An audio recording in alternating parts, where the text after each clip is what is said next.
Et ce soir, c'est Julia de Funès qui nous fait le plaisir d'être avec nous. Bonsoir Julia. Bonsoir Isabelle. Alors le député écologiste Mathieu Orphelin a suggéré, via une proposition de loi, l'organisation d'un hommage aux victimes du Covid-19 tous les 17 mars. Il dit que dans toute civilisation, eh bien, quand quelqu'un est mort, il faut prendre du temps, un moment où on s'arrête, où on se recueille en parlant de lui. Mais vous trouvez l'instauration de cette journée mémoriale chaque année infondée. Pourquoi Julia ? Alors, pour 3 raisons principalement. La première, c'est que cet argument est vrai à titre privé, bien sûr. C'est vrai à titre public, quand des personnes sont mortes pour la nation ou par un acte à dimension politique et sociale, les attentats par exemple. Mais pour un virus, ça me semble très différent. Aussi triste et tragique que soit cette époque, on ne rend pas hommage à des morts de manière publique quand la cause de la mort n'a rien de politique ou de militaire. Sinon, pourquoi ne pas rendre un hommage aux morts du cancer, du sida ou de la grippe ?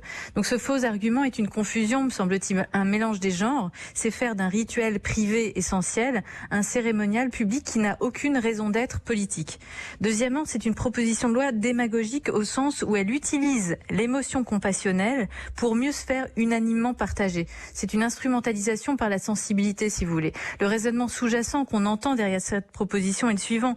Personne ne pourra renoncer à ce projet de loi sans se montrer insensible et inhumain, donc mon projet ne pourra faire que l'unanimité. Et le fameux député, Mathieu Orphelin, il ajoute « Nul doute que cette proposition de loi fera consensus à l'Assemblée comme au Sénat ».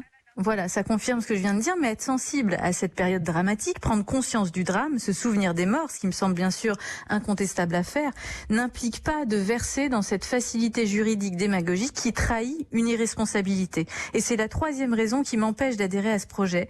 Ces bons sentiments remplacent, à mon sens, la responsabilité politique véritable. Il est en effet plus facile de décréter une journée de mémoire que d'assumer ses responsabilités politiques, c'est-à-dire de trouver des moyens d'accompagner les personnes mourantes, de ne pas les laisser mourir seuls sous prétexte d'une procédure hygiéniste. L'hommage aux disparus rehausse la bonne conscience de certains et réconforte leur ego, mais il ne pèsera pas lourd face à la honte qui nous rongera le cœur d'avoir ajouté à l'angoisse de la mort la détresse de la solitude. Et donc votre conclusion, Julia ? Pour conclure, c'est que le temps politique ne me semble pas être à l'organisation d'une commémoration, mais à l'urgence d'une responsabilisation. La responsabilité qu'on a et le plus grand respect qu'on doit aux personnes mourantes de ce virus, ce n'est pas de se souvenir d'elles dans 20 ans et collectivement, mais c'est d'être là, à leur côté, individuellement et maintenant. Autrement dit, proposer une journée de commémoration est une façon facile de se mettre en avant tout en restant inactif. Ce n'est finalement qu'un narcissisme drapé de bonne conscience. Eh bien, merci beaucoup. C'était la carte ce soir. Oui, vous étiez énervée. Carte blanche ce soir de Julia de Funès. Merci beaucoup, Julia. Merci Isabelle, à bientôt.